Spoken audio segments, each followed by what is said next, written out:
Welcome to Strengthening Families for a Better Future class. We will be talking on the subject tonight regarding nutrition. Some of you have requested information regarding nutrition in classes or counseling. So I'm going to be sharing some information tonight with you on nutrition. Should be helpful to you. Remember, these classes are awareness classes, and you do require to be taking notes and turning in your notes weekly to the staff, letting them know that you've already watched the class and what you are learning from the class. So these classes are more about raising awareness and letting you know about the different subjects. And tonight's subject is stress and eating behavior. So eating well helps keeps us healthy and active and improves enjoyment of life. Good diets and eating habits are fundamental for proper growth and development and for the prevention of disease. A number of different health problems are caused by poor diets and poor nutrition. Many of these problems handicap people for their entire lives. Some of them lead to death. Eating well for good health requires basic knowledge of foods and the nutrients they provide and an understanding of nutritional needs throughout the various stages of life. Attitudes and behaviors toward eating are shaped by the factors including psychological factors and stress. Eating is a very important subject to talk about in the area of nutrition because many people, especially during stress and things, and when we're going through different things in life, we tend to use food in order to cope and manage with stress. We were talking about stress in some of the other classes and how that can lead to also physical abuse and into anxiety and depression and different things. And nutrition is also a part of this. Our eating habits we develop, through stressful times. So we're going to be doing this class. And again, it's more about awareness. It's about understanding. This subject happens to be dear and near to my heart because I actually personally have gone through weight issues in the past. I was a very high weight at one time in my life, and I was an emotional eater and a stress eater. And I grew up in a home where my early childhood experiences were related to very unhealthy eating habits, patterns, and it was learned behavior. So most of my family comes from obesity and overweight issues, and I was also taking on all of those problems. And so it's very near to me and very dear to me, like I said, because I had to learn also the importance of healthy eating habits. And I've realized the impact that, having a healthy eating lifestyle, a healthy eating, nutrition in our lives, learning and educating ourselves makes a big difference. And while sometimes we eat to cope, we can learn, right, to eat to cope healthy instead of eating to cope in an unhealthy way. So we're going to be talking about those things tonight. I say tonight because I'm recording tonight, but whenever you're listening to this, whether it be morning, day, noon, night, whatever day of the week it is for you, it's difficult for people to change their eating habits. The most effective ways in coping with stress are eating in small amounts in slower manners, frequently avoiding high fat and high sugar, caffeine, and salt in food, and not skipping meals. So why am I mentioning this? Because in stress eating, most of the time, lots of times people will tend to overeat, and also they will be have more tendency to move toward high fat or high sugar or caffeine or high salt in foods, or even skipping meals and then overeating meals. And this is very common. And so beside regular sleep and doing exercise having a great benefit to help us deal with stress, also can combat against disordered eating behaviors. Those who exercise regularly and have adequate nutrition and healthy, well-balanced diets have a lower pulse rate and lower blood pressure as a reaction in stress-creating situations than those who exercise less and have an unbalanced diet. Therefore, taking exercise and having an adequate and balanced diet are indispensable part in the relaxation training of our bodies to be able to relax and to be able to cope better during stressful situations. The last thing you want to do during stressful situations is to overeat, and then that leads to health problems, obesity problems. It's only going to bring more stress to our lives. So there's many studies that are carried out in order to examine the influence of stress and eating behavior and how it affects body weight. And those are some of the things that we're covering tonight. And the importance of healthy diet has become widely accepted. So it's important that we do talk about this subject because how it affects many lives. An overall healthy diet consists of a balanced food and nutrient composition, as well as a balanced eating behavior. Balanced eating behavior compromises eating when feeling hungry at regular moments that allow us to be able to have the expenditure of energy. In other words, we want to eat for energy, not eat to deal with stress or to cope with stress. There's a lot of stressful things in life that can lead us to eating in order to cope, and we've already talked about those already in the last class. But there are things like having difficulties with finances, difficulties at work, losing a job, or starting a new job, difficulties with family, or leading to many causes of stress come from family health, different things going on in the family, injury, pregnancies, miscarriages, all of these different changes in family structures that can bring a lot of stress. So also personal concerns, when you're very concerned about things that are going on within yourself. Also personal health and safety. And right now, with the shelter in place, with this virus going on around us, it applies in that area right now because many are concerned about their health. Many are concerned about their safety, and stress can lead to overeating.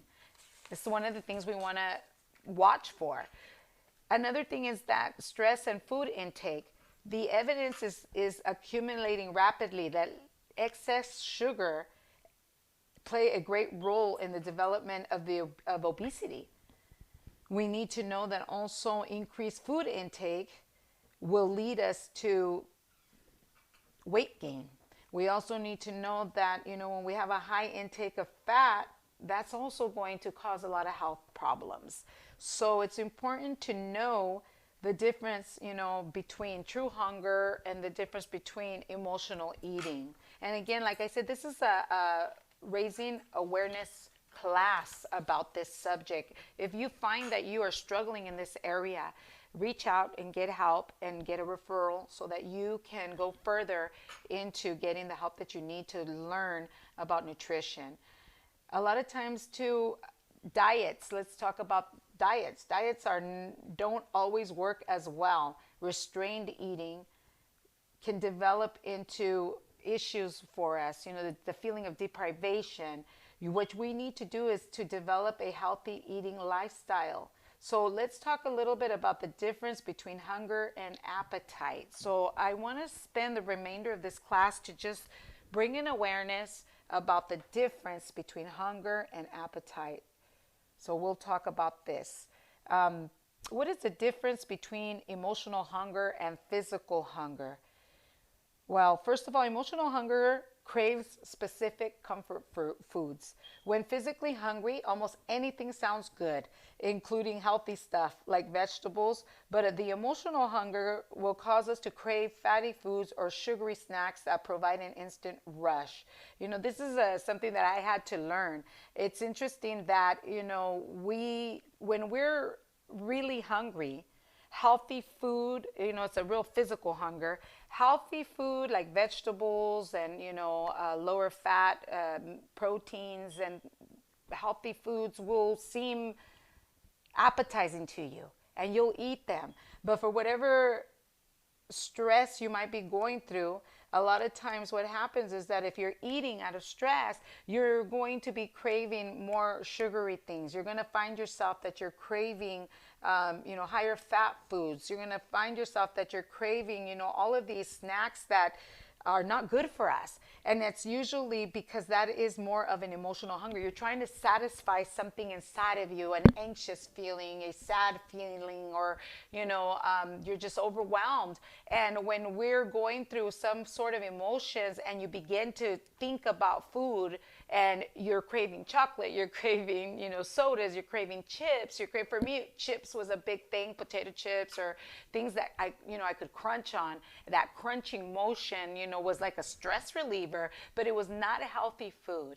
And so why is it that, you realize that when you're stressed, you're not craving something like broccoli or carrots, you're craving something that's sugary and high fat. There's something going on, within us, that it's not true hunger, it's emotional hunger. Emotional hunger often leads to mindless eating. Before one knows it, is eating a whole bag of chips or an entire pint of ice cream without really paying attention or fully enjoying it. When we're eating in response to physical hunger, we are typically more aware of what we're doing. And also, emotional hunger isn't satisfied once you're full. You keep wanting more and more, often eating until you're uncomfortably stuffed. And physical hunger, on the other hand, it doesn't need to be stuffed.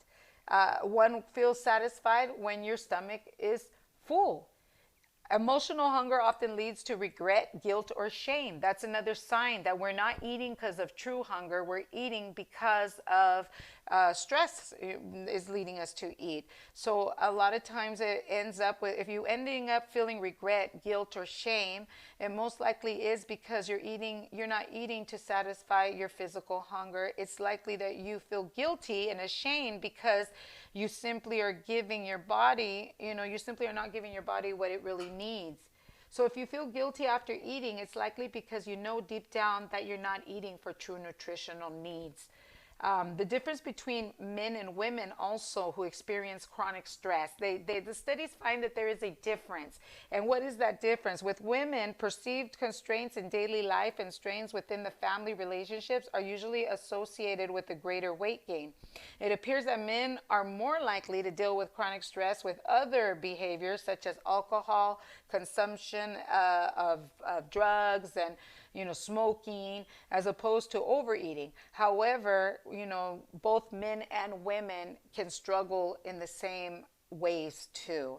And a few of the stress and obesity hormones that we could talk about is epinephrine. This hormone is also known as adrenaline, and it is secreted by the adrenaline medulla. It responds to stress, acts on all body issues.